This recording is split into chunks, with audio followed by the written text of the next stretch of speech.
আমাদের ইতিহাস হচ্ছে তলাহীন ঝুরির ইতিহাস। সেই তলাহীন ঝুরির তলা লাগিয়েছেন শহীদ রাষ্ট্রপতি জিয়াউর রহমান।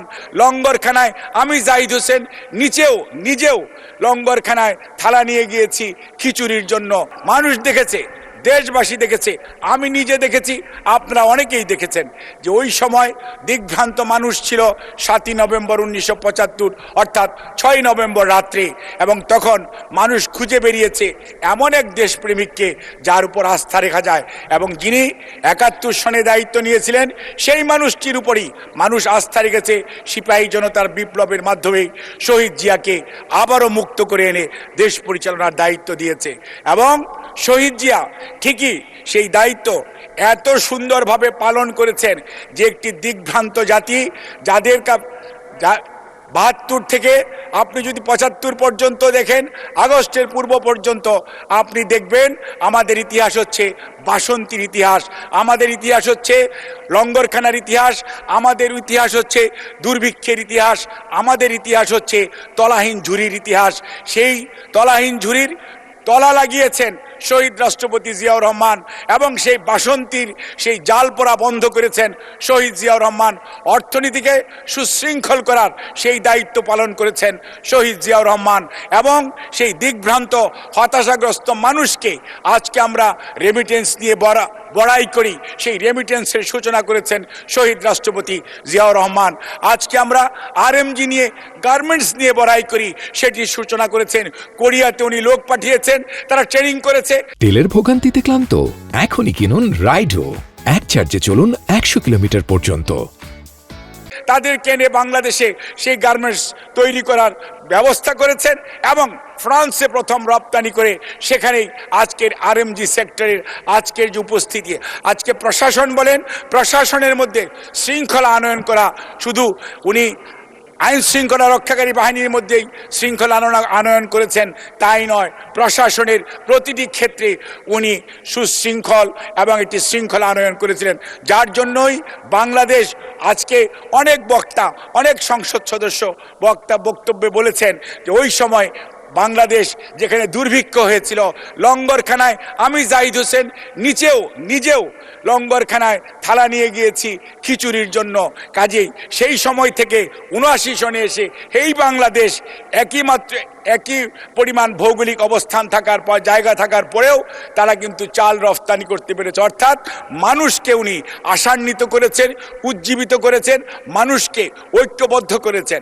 এবং আমরা বিভাজিত ছিলাম, সেই বিভাজিত মানুষকে উনি ঐক্যবদ্ধ করার জন্য উনি যে চিন্তা করেছেন সেটি হচ্ছে পাহাড়ের মানুষ, সমতলের মানুষ, বিভিন্ন ধর্ম গোত্রের মানুষের যদি ঐক্য না হয় তাহলে কোনো অবস্থাতেই একটি জাতি এগুতে পারে না।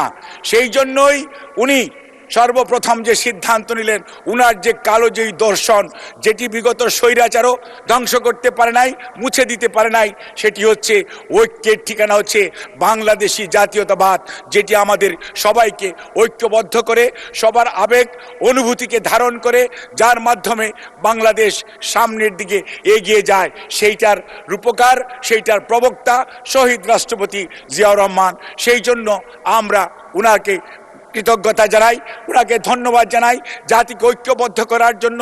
এবং এই মুসলিম সংখ্যাগরিষ্ঠ দেশের মধ্যেও উনি এই সংবিধানে বিসমিল্লাহির রহমানির রহিম আজকে যেটি আছে, এবং আল্লাহর উপর অকৃত্রিম বিশ্বাস যেটি ছিল, বিগত স্বৈরাচার যেটিকে সরিয়ে দিয়েছে, আজকে সেইটিকে আবারও আমরা পুনরুজ্জীবিত বিসমিল্লাহ আছে, কিন্তু সেটি এখন নাই। সে নিশ্চয়ই আমাদের যে সংবিধান, আমাদের যে জুলাই জাতীয় সনদ, এর পরিপ্রেক্ষিতে সংবিধান সংশোধন যখন হবে তখন এটি আবারও ইনশাআল্লাহ আসবে। কাজেই আজকে আমাদের মনে রাখতে হবে, আমাদের পুরুষেরা, আমাদের প্রতিষ্ঠাতা শহীদ জিয়াউর রহমান যেটি করেছেন, স্বাধীনতা ঘোষণা করেছেন, দেশকে সুশৃঙ্খল করেছেন, এবং এমন একটি রাজনৈতিক দল, বাংলাদেশ জাতীয়তাবাদী দলের সৃষ্টি করেছেন, যেই দল সত্যিকার অর্থে সবসময়ই মানুষের পাশে দাঁড়ায়। এবং এই তো সেই দল, যেই দল সত্যিকার অর্থে দেশের উন্নয়ন এবং মঙ্গলের জন্য জনগণের পাশে সব সময় পাশে থেকে কাজ করেছে। কোনোদিন জনগণকে ছেড়ে এই দল বাইরে চলে যায় নাই, যার জন্যই আজকে দেশের মানুষ শহীদ জিয়ার আমলে ৭৯ সনের যে পার্লামেন্ট, সেই পার্লামেন্টের চিত্র যদি আপনি দেখেন, সেই পার্লামেন্ট ছিল সবচেয়ে গ্রহণযোগ্য একটি পার্লামেন্ট। এবং তার পরবর্তীতে আপনি ৯১-এর কথা বলেন, আমরা আজকে বলি তারই ধারাবাহিকতায় দেশনেত্রী বেগম খালেদা জিয়া কখন আসলেন?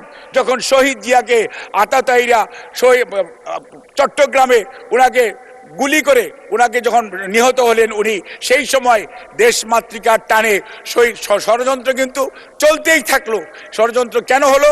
কারণ শহীদ জিয়া স্বয়ংভরতার কথা বলেছেন, স্বাধীনতার কথা বলেছেন, সার্বভৌমত্বের কথা বলেছেন, মানুষের উন্নয়ন অগ্রগতির কথা বলেছেন, এবং শুধু দেশে নয় বিদেশে বাংলাদেশের পতাকাকে উনি সম্মানের সঙ্গে তুলে ধরেছেন। যার জন্যই ওই সময় জাপানের মতো কান্ট্রির সাথেও নিরাপত্তা পরিষদে ভোটের মাধ্যমে শহীদ জিয়ার নেতৃত্বে বাংলাদেশ জয়যুক্ত হয়েছিল, জাপানকে পরাজিত করে নিরাপত্তা পরিষদের অস্থায়ী সদস্য হিসাবে।